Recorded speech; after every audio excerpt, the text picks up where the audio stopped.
was super impressed about Moses that day. I threw his keys over my gate, like the really tall gate, like 8-foot gate. I threw Moses' keys over a gate, 8-foot gate, probably so he wouldn't leave. Such bad signs, such red flags from the beginning. If you're in a relationship of 2 or 3 months and someone is throwing someone's keys, don't you see, Moses, how these are signs, this is the beginning, and from here on it's going to get worse and worse? I don't want to live like that, with drama. She's going to be crying and screaming and she's all over the place, and then Moses is just going to be, he's going to be sad. Life is just going to end up a little less happy than what he was before he met Trisha. Really, it is. He just hopped over it. Really? I was like, whoa, who is that? Like, I was expecting him to, like, whatever, but he hopped over it. And then I tried to stand behind his car and he almost ran me over, but my legs look really skinny in his rear view. I don't have that. And then I stood behind his car and he almost ran me over, but my legs look really skinny in the rear view mirror. This is mental. This is mental. What? You're so crazy. Then he got me in the car. Trisha, Okay, I love you. in closing, Moses, not you. it sounds like you said. I know, I was looking at you. Can I just say in closing, Trisha, he's my brother-in-law and I wish him well. So I just want to say, all this crazy with the key, throwing the keys in the sand, you gotta tone it down. You're gonna buy a house with them. You talk about serious stuff. Right. He went over because that was before the date. He wasn't making it like official, so I was like, paranoid. I was like, what? And then now we're official, we're good, we're solid, everything's great. And no DMing me shit about him flirting with underage girls. I didn't think he was flirting with underage girls. You literally said Yes, that. she's still denying it. No, you literally said that. Oh my god. You did. He's not, and he never did. To our wedding in LA or Israel. And look at her change the subject. I am showing you all the signs. If you have anyone in your life that is doing anything that Trisha Paytas does, that I have illustrated in this video, denies reality right in front of you. You play them a tape, you go, look, this is what you said, and they're going, no, I did not say that. They're trying to make you feel like you're the crazy one.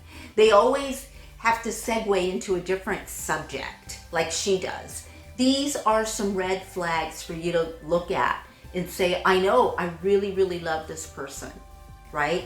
And that person can be whoever that person wants to be. Well, if they want to be an abuser, if they want to, shove you and push you and call you stupid, always remember that's them and they can do whatever they want. But your part is a volunteer. Every relationship that you're in, you volunteer for it. And when you stay, you're volunteering, okay?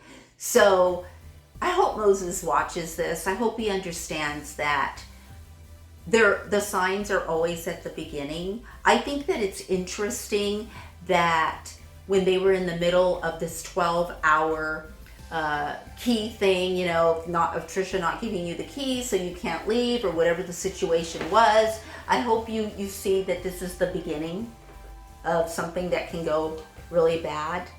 And in the past, it always has with Trisha. It's gotten really bad on her end, not necessarily on your end, but what if she threatens suicide? She's done it before. She'll take a bunch of pills when you say, I'm gonna leave you. I don't wanna be with you anymore. Trisha will take pills and she'll drink and she'll get totally out of sorts. So it's painful. It is really painful. It can be painful for you, Moses. It can be painful for you in the future.